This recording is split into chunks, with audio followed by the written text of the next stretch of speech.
안녕하세요 여러분, 중요 상승에 도움을 드리고 싶은 헬퍼입니다.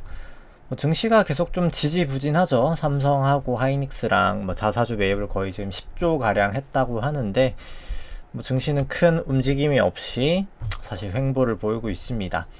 되게 중요한 위치에 있다라고 생각을 하고요. 이제 특정 레인지를 사실 넘어가면 방향성이 정해질 거다라고 생각합니다. 좀 이따 얘기 한번 보도록 하고, 바로 일단 상대 강도 먼저 한번 보도록 하겠습니다. 이제 코스피 200 대비해서 상대 강도고요.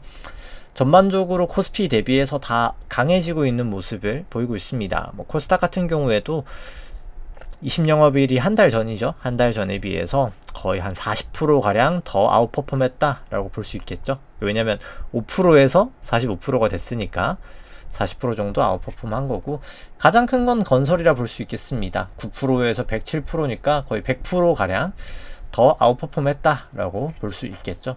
그래서 이때까지 상승을 전기전자, 결국 반도체가 끌고 왔었고, 근데 반도체는 조금씩 약해지고 있는 추세다라고 볼 수 있겠고, 나머지 조금 올라가는 섹터들이 강세를 보이고 있는 거고, 이런 섹터들을 사야 되는 겁니다, 사실. 그러니까 상대적으로 강한 거를 사야 돼요. 약해지고 있는 거는 팔아야 되는 거고요. 왜냐면은 이 반도체도 사실 엄청 반등하기 전에는 여기 있었거든요. 다른 거 다 가는데 얘만 못 가서 이렇게 있다가 이런 모습을 보이면서, 그러니까 처음엔 요랬겠죠. 그러니까 이렇게 갔다가 이렇게 갔다가 이렇게 갔다가 이런 모습으로 가는 겁니다. 그래서 이게 이렇게까지 가는 경우가 있고, 사실 아닌 경우가 있고, 인데 일단 올라가는 추세에 제가 이걸 항상 설명드리는 거는, 내가 저는 사실 섹터 플레이는 하진 않지만 어느 섹터를 가야 될까? 근데 사실 이거 지수도 다 있기는 하죠. 저는 사실 지수 보는 겸 해서 봅니다만, 어느 섹터를 내가 더 롱을 포지션을 해야 되고 숏을 해야 되고 아니면 안 해야 되고를 판별할 수 있겠다라고 볼 수 있겠죠. 이것만 봐도 과거에는 비트코인 쪽은 투자를 안 했어야 되는 게 맞고, 최근에는 해도 괜찮았겠다 이런 느낌이 딱 오죠. 화학도 최근엔 조금 했었으면 좋았겠다. 철강도 최근엔 했었으면 좋겠다. 기계는 더 심하게 했었으면 좋았겠다 이런 느낌인 거죠. 그래서 좀 넘어가도록 하겠습니다. 그래서 섹터 플레이 할 때 역추세로 가지 말라는 의미에서, 사실 이런 보험 쪽 같은 건 이제 역추세인 거죠. 지금 반도체도 그렇고 유통도 그렇고 역추세를 굳이 하실 필요는 없다, 이렇게 말씀을 드리는 용도로 보시면 될 것 같습니다. 그러니까 올라가는 말의 타자 보시면 될 것 같고, 영원한 강자도 없고 영원한 약자도 없습니다. 없어지지 않는 이상. 근데 이게 섹터기 때문에 없어질 수는 없거든요. 웬만한 섹터들은. 기업은 없어질지언정, 물론 이제 없어진 섹터가 아예 없진 않겠지만 이제 잘 없긴 하죠. 요즘 들어서는 영원한 강자는 없더라, 영원한 약자도 없더라, 그런 거죠. 그런 느낌으로 보시면 될 것 같습니다. 운수도 이렇게 영원한 약자는 없더라, 아웃퍼폼 하더라, 결국 150%까지 아웃퍼폼 하더라, 이런 느낌이다 라고 볼 수 있겠습니다. 여기도 건설도 영원한 아웃퍼폼은 없더라, 급등하더라, 이런 느낌인 거죠. 그렇게 보시면 될 것 같고, 이런 추세로 왔었다 라고 보시면 될 것 같습니다. 그래서 과거 레인지가 중요해요. 그래서 얘도 보면 여기서 계속 고점을 쳤었죠. 요 때마다 잘라주는 겁니다. 상대적으로 강할 때 여기도 요 정도 되면은 잘라줘야 될 자리인 거죠. 이제 그런 느낌으로 투자를 하시면 되고요. 그 다음에 수급 쪽 살펴보면은 이제 S&P 같은 경우 여전히 아직까지 숏 포지션인데 조금 줄기는 했습니다. 이제 나스닥 같은 경우에도 다시 좀 숏 포지션으로 돌아섰고요. 이게 상업용 숏 포지션 같은 경우는 미국 기관들 포지션입니다. 미국 기관들의 이제 선물 포지션이고요. 근데 이제 현물까지도 있어야 되기 때문에 이제 그냥 선물의 지금 해지 정도를 나타낼 수 있겠죠. 근데 이제 현물을 제가 지금 보고 있지는 않으니까 사실 이게 해지인지 뉴트럴, 그러니까 해지인지 그냥 순수 포지션을 노출하고 있는지는 사실 알 수는 없는, 어떻게 보면 약간 반쪽짜리긴 합니다, 사실 이거는. 그 다음에 이제 금리 조정 수익률 보면 엄청 낮아졌기 때문에 저는 사실 밸류는 사실 좋지는 않다라고 보여주고, 이에 맞게 사실 외국인도 계속 매도를 했습니다. 역축이어서 이게 판량이 많을수록 이쪽이거든요. 많이 팔았다가 오히려 빠지니까 사실 조금 수급이 들어왔었다라고 볼 수 있겠고, 신용잔고가 좀 눈에 띄게 많이 늘었습니다. 지난 방송이 31.1조였는데 33.3조가 되면서 유가증권 중심으로, 결국 뭐 삼전 하이닉스겠죠? 유가증권 중심으로 큰 폭으로 2.2조가량이 큰 폭으로 좀 증가했다라고 볼 수 있겠습니다. 이제 고객 액택감은 줄고 신용잔고가 증가하는 것 자체가 좋은 시그널은 당연히 아니겠죠. 이제 수급 살펴보면은 이제 뭐 큰 변화는 없었습니다. 그러니까 사실 현물은 팔고 외국인이 선물은 샀다. 그러니까 결국 긴 시계열에서 좋다고 보는 게 아니라 단기 시계열에서 좋다고 보는 시그널이다. 이렇게 볼 수 있겠죠. 이제 그런 느낌이다라고 볼 수 있겠고, 근데 단위가 사실 판량이 더 많긴 합니다. 보시다시피 판량이 더 많아요. 이게 단위 자체가 다르죠. 여기는 10단위고 여긴 100단위니까 같은 기울기여도 판량이 훨씬 더 많다라고는 볼 수 있겠고요. 나머지는 그냥 보시면 될 것 같고, 외국인이 폭풍 매도를 하고 있고, 뭐 내년이나 하반기에도 결국은 매도를 할 수밖에 없다고 얘기를 드렸죠. 변동성 때문에 모든 자산 배분은 변동성이 높으면 비중이 줄어들 수밖에 없습니다. 어떤 모형을 쏘도 마찬가지입니다. 이거는 그러니까 그냥 금융기관이라면 모든 기관들이 다 그렇고, 국내는 사실 유예를 했던 기관들이 많죠. 국민연금도 그렇고. 이게 나쁘게 말하면 사실 후진 기관들이어서 그렇습니다. 이게 좀 선진 기관 같은 경우에는 절대 그렇게 하지 않습니다. 예외를 두는 순간 뭐 다 예외가 되는 거죠. 이게 투자라는 것 자체가. 그래서 예외는 두지 않아야 되고, 그 예외를 도는 게 만약에 진짜 맞다면은 규칙을 바꿔야 되겠죠. 이제 그래서 코스닥 같은 경우는 참고 삼아 보시면 될 것 같습니다. 넘어가고 결국 수급이 아니라 차트 쪽 보도록 하죠. 그래서 그냥 일단 뭐 이쪽 먼저 보죠. 이제 트레이딩 뷰에서 안 나오는 거 먼저 보도록 하죠. 제가 안 넣어놓은 거. 빅스 상당히 많이 빠졌으니까 V코스피 상당히 많이 하락을 했습니다. 왜냐면 사실 지금 변동성이 많이 줄었죠. 그래도 상대적으로 과거 대비해서는 변동성이 많이 줄기는 했어요. 이제 과거가 너무 말도 안 되게 높았던 거고 많이 줄긴 했는데 사실 지금도 엄청 높은 거긴 해요.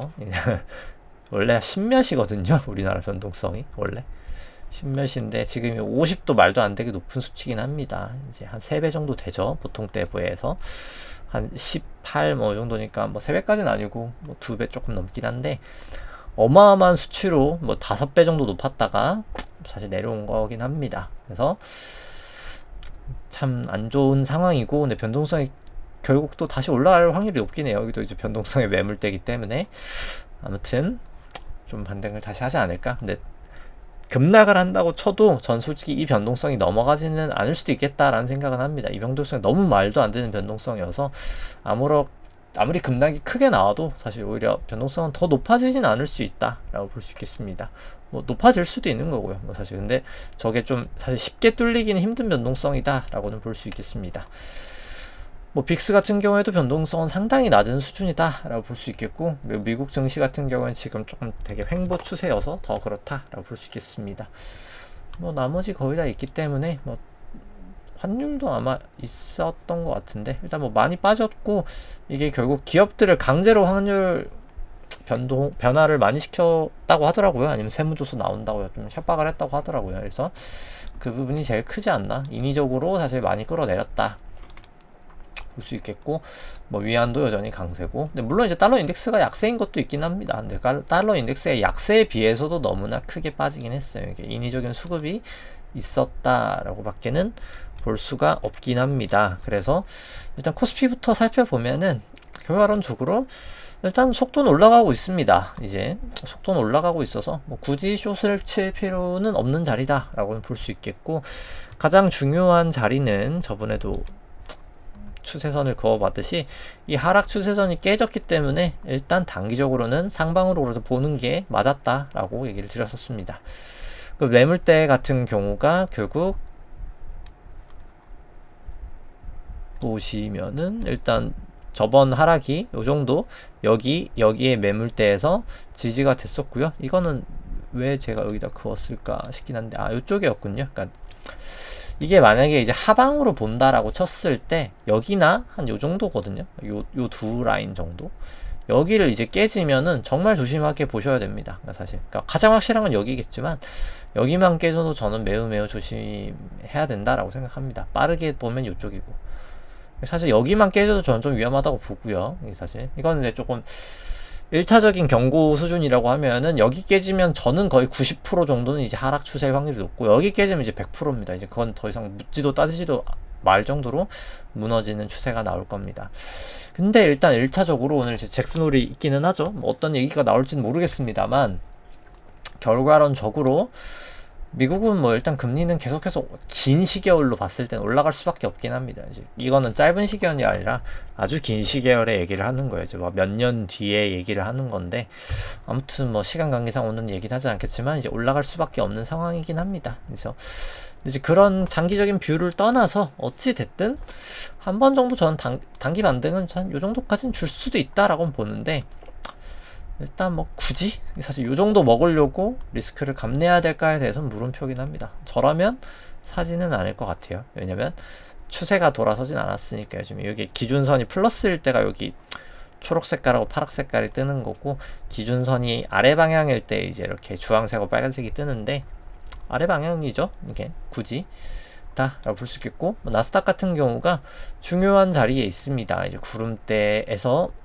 그리고 50일 이동평균선에서, 이 초록 색깔이 50 이동평균선인데 50일 이동평균선에서 지지가 됐고 일단 단기 반등을 한 상태고, 그래서 뭐 개인적으로 여기를 넘어갈 수도 있다라고는 봅니다. 이게 넘어갈 수도 있다. 근데 일단 속도도 반등했고 추세도 올라탔으니까 뭐 일단은 롱으로 볼 수 있는 자리다라고는 볼 수 있겠습니다.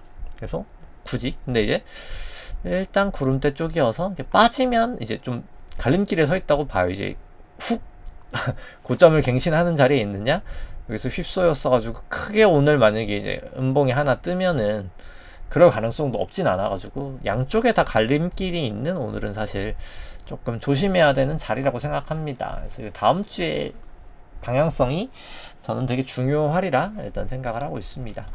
S&P 같은 경우에도 뭐 특별히 잘하진 않습니다. 한 번 더 돌파를 하냐 마냐의 갈림길이 좀 있다고 보고요. 속도는 돌아서진 않았고 일단 추세는 일단 그래도 서 있다라고 볼 수 있겠습니다.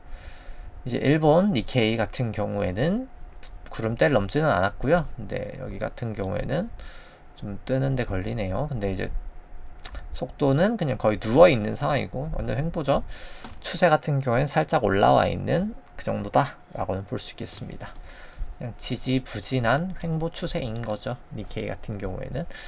그 다음에 이제 독일 증시 닥스가 이제 최근 들어서 제일 낮기는 하고요. 이제 갱신을 하긴 했네요. 이제 제일 낮고, 그러다 보니까 뭐 속도도 올라 있고 추세도 올라와 있고 추세가 이쪽에서부터 꺾인 적도 없습니다. 가장 좋은 추세였다라 볼 수 있는데, 여기도 이제 20볼린저, 일봉으로 20볼린저면 크거든요. 이제 쳤다.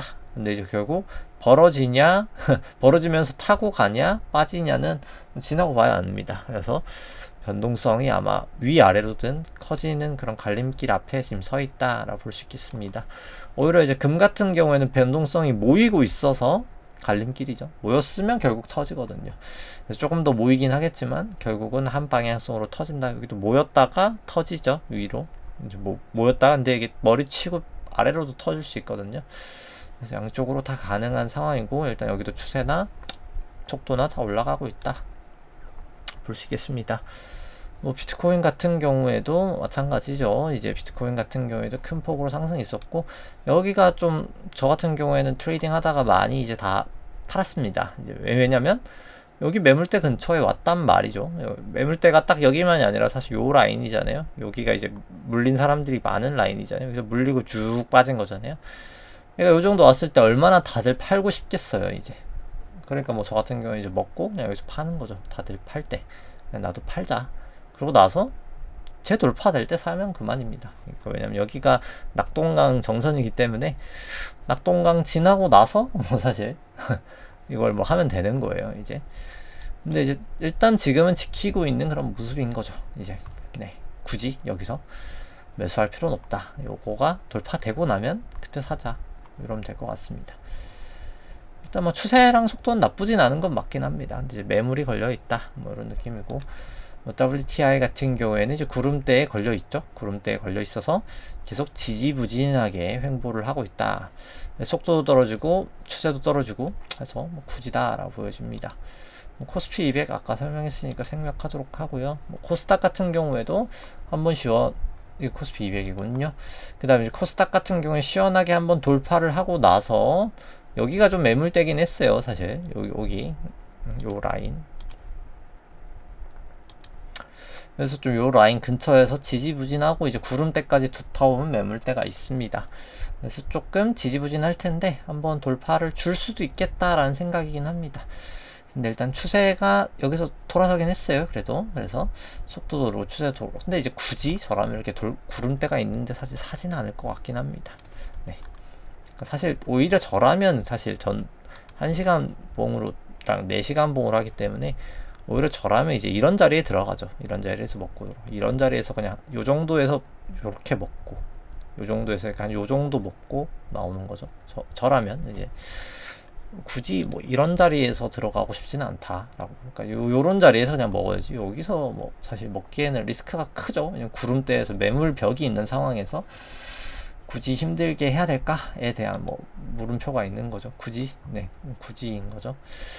그래서 유로스톡스 같은 경우 추세는 올라가고 속도는 내려가고, 여기는 또 좀 굳이인 거죠. 여기도 굳이인 거고.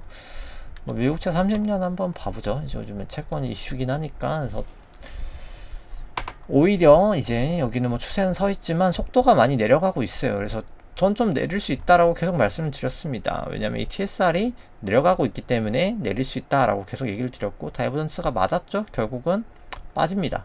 주가는 올라갔지만 다이버전스가 났던 거예요. 모든 지표들이. 그러면 이제 사실 빠졌습니다. 근데 빠지고 나서 이제 여기선 또 다른 문제긴 합니다. 이제 빠졌기 때문에. 지금은 모른다가 정답입니다. 사실 모른다 이제. 그래서 뭐 굳이 저라면 그냥 요 정도 왔으면 그냥 정리를 하는 게 맞다라고 봅니다. 모를 땐 안 하는 게 맞죠. 그래서 뚫리면 그때 하는 겁니다. 이제.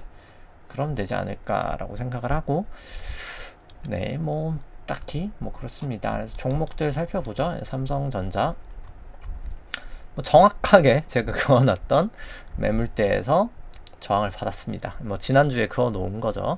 여기서가 매물대고 한 번, 두 번 터치했던 매물대였기 때문에 3번까지 터치했던 매물대였기 때문에 여기서 위에서 지지선까지, 저항선까지 역할을 했던 곳이기 때문에 뭐 정확하게 그 부분에서 저항을 받았습니다. 뭐 지난번에 그어 놓은 거예요. 사실 제가 18일 날 지난번 이때 보고 찍었을까요? 제가 보고 찍었을 수도 있겠네요. 어찌됐든 18일날 아마 찍었으니까 그럼 보고 찍었을 수도 있겠네요. 이게 어찌됐든 여기서 결국 매물대에서 역할을 했고, 이제 요 라인들이 다 매물대였습니다. 그래서 여기 또 구름대도 있단 말이죠. 이제 그래서 뭐 저는 조금 사실 더 올라가도 이상하진 않겠다라고 보긴 하는데, 뭐 굳이 손익비가 나오진 않는다고 봐요. 리스크 테이킹 하는 거 대비해서 지금 추세가 돌아선 것도 아니고 뭐 굳이다라고 생각을 합니다.